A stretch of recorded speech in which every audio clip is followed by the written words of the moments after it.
केला बेचने वाली चुड़ैल। एक बार की बात है, जादूपुर नाम के एक गांव में करतब दिखाती एक औरत एक रेड्डी के लिए गांव में आती है। आइए आइए मेहरबान कदरदान, खाइए रोहड़ा के ताजे ताजे केले, कभी खाए नहीं होंगे ऐसे केले, पीले पीले केले खाइए।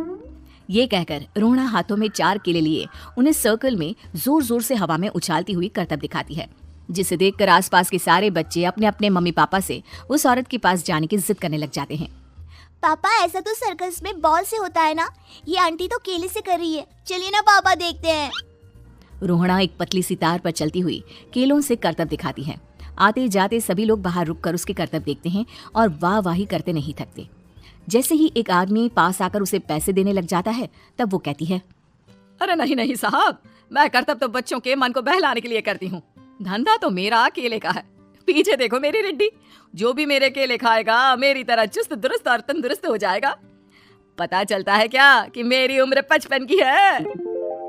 अरे पर ऐसे ठंड के मौसम में कोई केला क्यों खाएगा? ये ऐसे वैसे केले नहीं है साहब, ये शरीर में गर्मी देते हैं, ठंड को दूर भगाए, जो भी रोहिणा के केले खाए।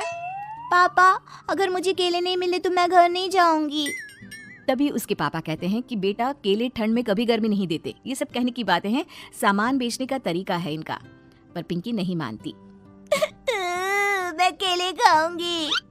पिंकी की जिद के आगे नत्थू हार जाता है और उसे केले खरीद कर दे देता है। पिंकी खुश होकर केले घर ले आकर खाती है। अब मैं भी करतब करूंगी, कितना मजा आएगा, जादुई केले।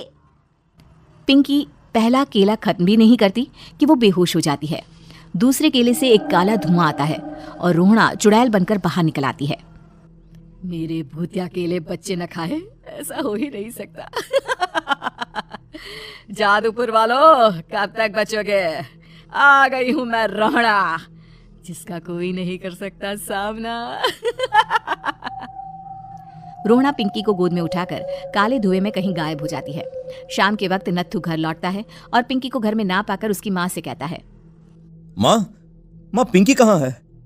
अरे बेटा, उससे तो तू सुबह करतब दिखाने ले गया था ना, फिर कहाँ वापस आए तुम दोनों? मुझे लगा तू उसे अपने साथ मंडी ले गया होगा। हे भगवान, मेरी बच्ची कहाँ गई? मैं उसे घर ही तो छोड़कर गया था माँ। नत्थू गांव के घर कोने में अपनी बेटी को ढूंढता है, पर उसे वो कहीं नहीं मिलती। परेशान होकर आके रो रो कर नत्थू हिम्मत हार कर घर लौट आता है। अगली सुबह रोहड़ा फिर से करतब दिखाने आती है और इस बार पिंकी की तरह रोनी केले खरीद लेता है। 50 रुपए दिए थे पापा ने, सारे पैसों की मैंने केले खरीद लिए हैं। अब मैं भी आंटी की तरह ही करतबबाज बन जाऊंगा। यही सोचते हुए रोनी केले खाता है और पहला अकेला केला आधा खत्म भी नहीं करता कि चुड़ैल उसके सामने आ जाती है। मेरे साथ चलने का समय आ गया है रोनी। ये तो बस शुरुआत है। अब इस गांव के सारे बच्चे धीरे धीरे मेरे कब्जे में होंगे, एक बच्चा भी नहीं बचेगा। ये कहकर रोना रोनी को गोद में लेकर काले धुएं में अदृश्य हो जाती है। इसके बाद हर रोज गांव में से कोई ना कोई बच्चा गायब होता, पर ऐसा क्यों हो रहा है किसी को भी समझ में नहीं आ पा रहा था। रोज की तरह अपनी बेटी पिंकी की तलाश में नत्थू गांव के एक तालाब के पास बैठा रो रहा था। कहाँ गई मेरी पिंकी? शकुंतला के जाने के बाद एक वही तो मेरा सहारा थी। अरे उसकी आत्मा कोस रही होगी मुझे कि मैं अपनी बच्ची को संभाल भी नहीं पाया। नत्थू ये कहता हुआ रो ही रहा था कि तभी तालाब में से उसे शकुंतला की आवाज सुनाई देती है। कहाँ थी तुम शकुंतला? हमारी बच्ची और सारे गायब हुए बच्चे रोहड़ा के कब्जे में हैं। वो बच्चों को जो केले देती है उससे बच्चे बेहोश हो जाते हैं और उसके कब्जे में आ जाते हैं और वो उन्हें ले जाकर काली दुनिया में ले जाती है। पर वो ऐसा क्यों कर रही है? ये मैं नहीं जानती, पर उस दुनिया का रास्ता मैं आपको बता सकती हूँ।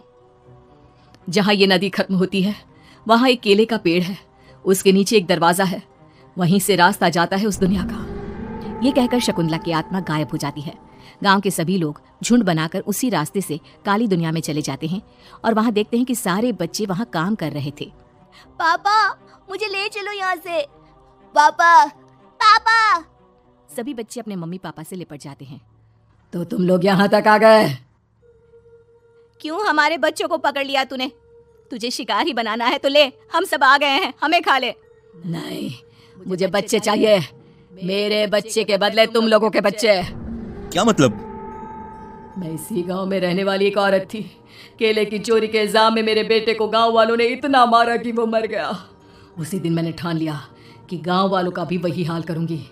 कुछ दिन बाद बेटे के चले जाने के दुख में मैं भी मर गई और मेरी भटकती आत्मा एक चुड़ैल बन गई। और फिर मैंने बदला लिया तुम सबके बच्चे छीनकर। बर्दाश्त नहीं कर पाए ना, सोचो मुझ पर क्या बीती होगी।